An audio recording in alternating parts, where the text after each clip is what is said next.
According to the box, Antz tells the story of one ant's struggle to win the right to express himself in a society of overwhelming conformity. By going against the grain, the protagonist, Z, ultimately saves the rest of his colony and leads a revolution. A free-thinking individual can find happiness and save the world, would seem to be Antz's message. Z is different than everyone else. He dances differently than everyone else. He has the gall to impersonate a soldier. He survives a war, while everyone else who conforms to the rules of society dies horribly. He kidnaps the princess, and the worst thing that happens to him is he finds Insectopia, while near everyone else who goes after him for the good of the colony dies horribly. General Mandible, who acts for the good of the hive mind, dies horribly, while Z, who fights for the good of the individuals in that colony, marries the princess and finds happiness. But there was one thing about this theme that didn't make sense. In one scene, Z and his companion, Princess Bala, meet two bees named Chip and Muffy. Out of the kindness of her heart, Muffy offers to find the ants something to eat. And then she dies. Horribly, leaving her husband Chip to a life of depression and alcoholism. Why? Chip is against his wife's act of charity and suggests that such an offering is unusual for a bee to do for an ant. She isn't prescribing to the thoughts of some collective. Everyone else in the movie who dies horribly dies because they were mindlessly following orders, or because they were fighting for a conformist society. Why does this strange and terrible scene exist at all? This event reveals a deeper theme that runs through Antz. The virtue of selfishness. Z is an incredibly selfish person, even if he didn't live in a society that discouraged self-expression. The first thing we hear in the movie is Z talking about himself. Sure, he's in a therapy session, but other characters acknowledge his selfishness, suggesting that he's like this all the time. It's not about you. It's about us. All you think about is yourself. Yeah? Well, nobody else ever thought about me. Think of all the things that I've done for you. I can't think of any. For most of the movie, Z is so self-absorbed that he's even disdainful of everyone and everything else around him, even his so-called friends. What a bunch of losers.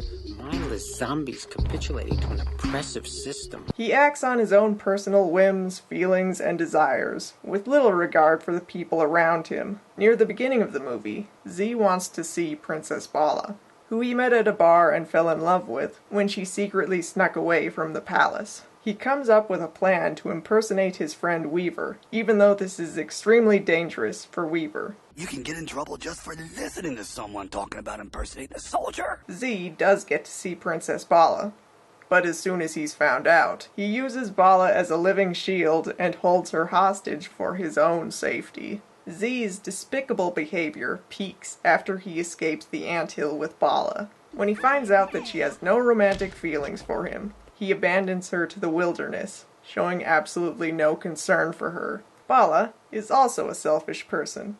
Being a spoiled princess, she's clearly bored and even disgusted with her duties, especially her engagement to General Mandible. Beautiful. Just beautiful. The precision. The order. Why am I marrying this guy? Labor?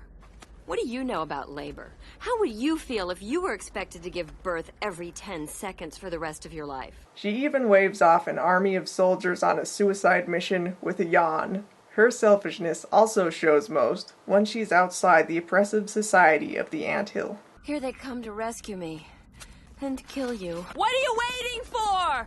Hello? Who cares about you? I almost died here. Please calm down. You're not listening to me. Where am I? Climb up that tree and find out where I am. I order you to stop, worker! I'm hungry. I'm thirsty. And this whole desert thing, it just doesn't work for me. Their behavior changes after Z is trapped inside a water droplet. Bala rescues him, presumably for the same reasons that she followed him as far as she did from the anthill. She needs him to survive in the scary world outside. When Z is freed, he thanks Bala, and then returns to ignoring her. But then, he appeals to her selfishness to convince her to come with him to Insectopia and stop complaining. Do you really want to be Mrs. Raving Lunatic? Z, please. Give me one chance. If we don't find Insectopia soon, I promise I'll take you back to the colony. Both of them realized that they selfishly needed one another, and began their transformation. Selfishness was suppressed or ignored by everyone, including Z and Bala, for most of the movie. I think it's about time for you to take me back. Take yourself back. Barbados. You saved my life. I don't get all sappy about it.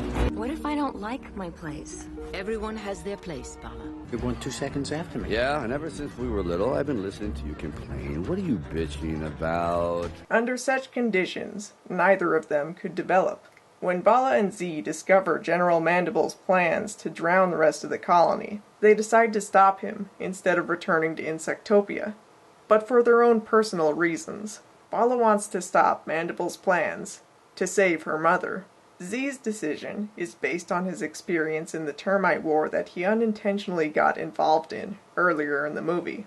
This event, particularly his experience with a soldier named Barbados, deeply affected Z. He was devastated that Barbados died, having never made his own decisions. Z knows that the workers digging the tunnel towards the lake are mindlessly doing so on orders. He isn't about to let a colony of ants die the same way that his friend Barbados did. These two characters, who began the movie as hateful and contemptuous, have now developed caring relationships with the people around them.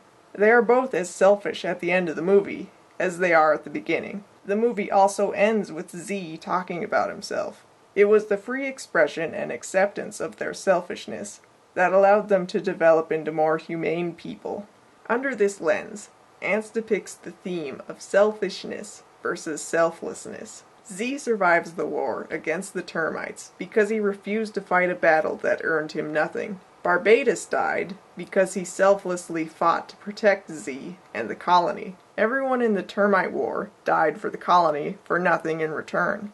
General Mandible dies for attempting to create the perfect colony from soldiers, individuals who are so selfless that they would die for other people. This is why Muffy had to die, and why her husband Chip was likely doomed to a life of depression-induced alcoholism. Muffy acted selflessly by offering food to ants who had nothing to offer her in return.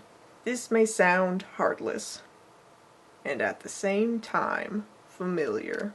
Objectivism, a philosophy described by Ayn Rand, states that a man's highest moral aim is the pursuit of his own happiness.